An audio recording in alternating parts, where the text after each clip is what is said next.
दोस्तों, बाबूलाल कटारा जो आरपीएससी के सदस्य रहे हैं, नित नए खुलासे कर रहे हैं। हालांकि ये खुलासे नए नहीं हैं,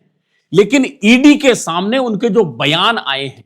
और जो मीडिया के जरिए अब लोगों के सामने आ रहे हैं, उसमें कई नए खुलासे हो रहे हैं। अब तक कांग्रेस के नेताओं पर ही उंगली उठ रही थी, लेकिन अब कहा जा रहा है कि बाबूलाल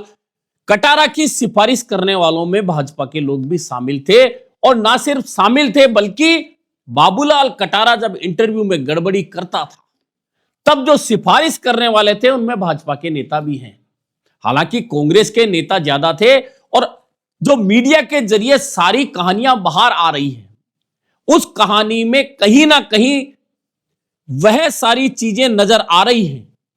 जो यह तो तय है कि गड़बड़ियां हुई आरपीएससी की भर्ती परीक्षाओं में, इंटरव्यू में गड़बड़ियां हुई, यह भी तय है। और ऐसा आज नहीं हुआ, होता आया है। हो सकता है उस समय थोड़ा पैमाना कम रहा हो, अब व्यापक स्तर पर हुआ है। और चूंकि ऐसा ही भर्ती परीक्षा का बड़ा मामला था और एसओजी ने इसमें खुलासा किया है,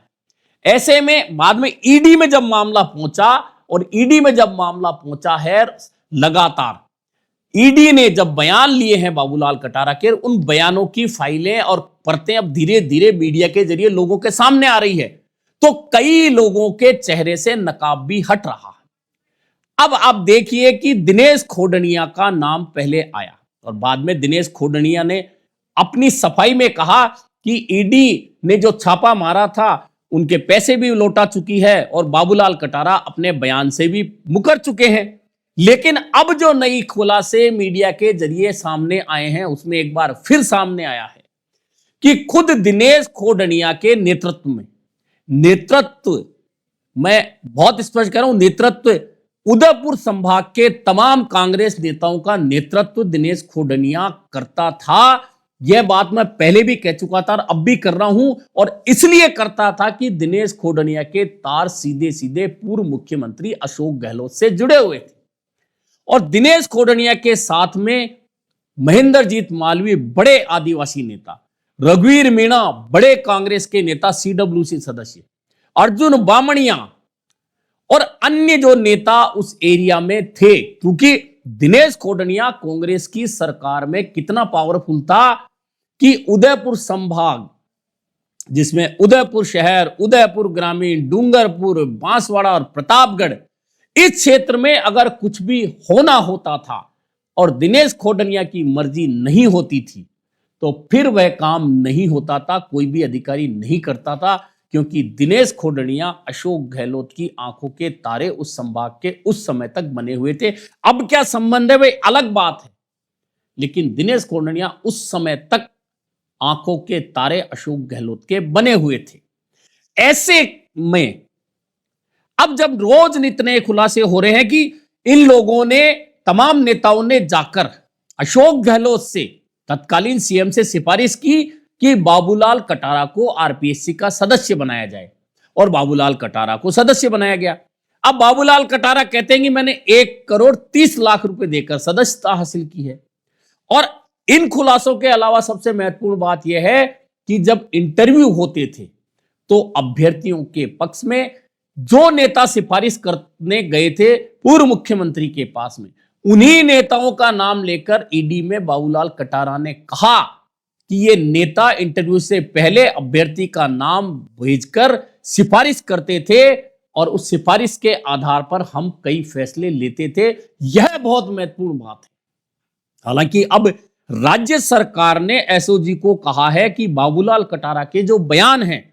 उन तमाम बयानों को लेकर जांच व्यापक स्तर पर होनी चाहिए। और पिछले दिनों जब मुख्यमंत्री भजनलाल शर्मा ने बैठक ली, और बैठक लेने के बाद गृह विभाग के अधिकारियों को और एसओजी को स्पष्ट तौर पर कहा है कि जो खुलासे एसओजी की फाइल से हो रहे हैं, जो ईडी की फाइल से हो रहे हैं, जिन नेताओं के नाम आ रहे हैं, सिफारिशों के नाम आ रहे हैं, गड़बड़ियों की जो संकेत आ रहे हैं, उन तमाम चीजों की जांच होनी चाहिए, ताकि जड़ तक पहुंचा जा सके कि आखिरकार इन भर्ती परीक्षाओं में गड़बड़ियों की जड़ कहां से निकली और कहां उसकी शाखा बनी। ऐसे में जो सब कुछ चल रहा है इस समय, दरअसल राजस्थान में नई भर्ती परीक्षाएं बहुत कम हुई है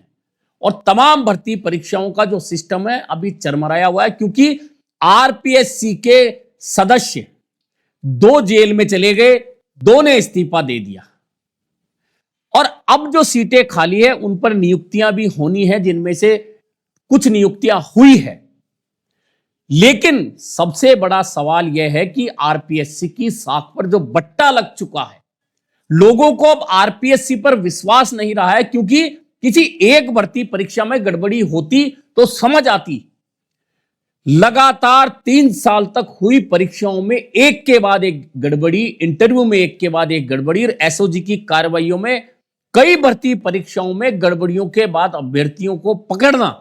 इस बात को साबित करता है कि आरपीएससी की जो गोपनीयता थी वह भंग हुई। भंग करने में, चूंकि राजस्थान हाई कोर्ट की एकल पीठ ने जब एसआई भर्ती परीक्षा रद्द की थी तो बहुत स्पष्ट 6 सदस्यों के नाम लिखा था। उस फैसले के अंदर इंगित किया था कि आरपीएससी की गोपनीयता भंग करने में कहीं ना कहीं इन 6 सदस्यों की भूमिका रही है, जिन्हें आरपीएससी की गोपनीयता बनाए रखनी थी। उन्होंने मिली भगत करके इन भर्ती परीक्षाओं में गड़बड़ियां की, पेपर बेचे, पेपर चुराए, अपने रिश्तेदारों को दिए, बेटों को दिए, बेटों ने ड्राइवरों को दिए, ड्राइवरों ने और लोगों को बेचे। यानी कि व्यापक स्तर पर जो गड़बड़ियां हुई उसमें कहीं ना कहीं आरपीएससी की भूमिका संदिग्ध थी। ऐसे में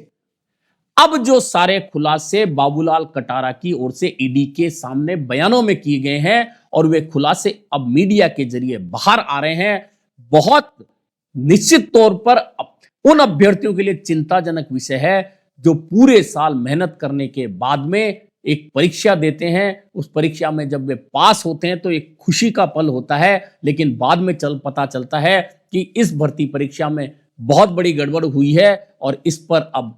कानूनी तलवार लटक गई है। वह भर्ती परीक्षा यथावत रहेगी नहीं रहेगी, इस पर तलवार लटक गई है। ऐसे में उन अभ्यर्थियों पर कुठाराघात होता है। अब देखना यह है कि मुख्यमंत्री भजनलाल शर्मा ने इन तमाम खुलासों के पीछे एसओजी को कहा है कि जड़ों तक जाएं, ताकि आगे आने वाली भर्ती परीक्षाओं में किसी तरह की कोई भी गड़बड़ी नहीं हो और अभ्यर्थियों का भविष्य सुरक्षित रह सके।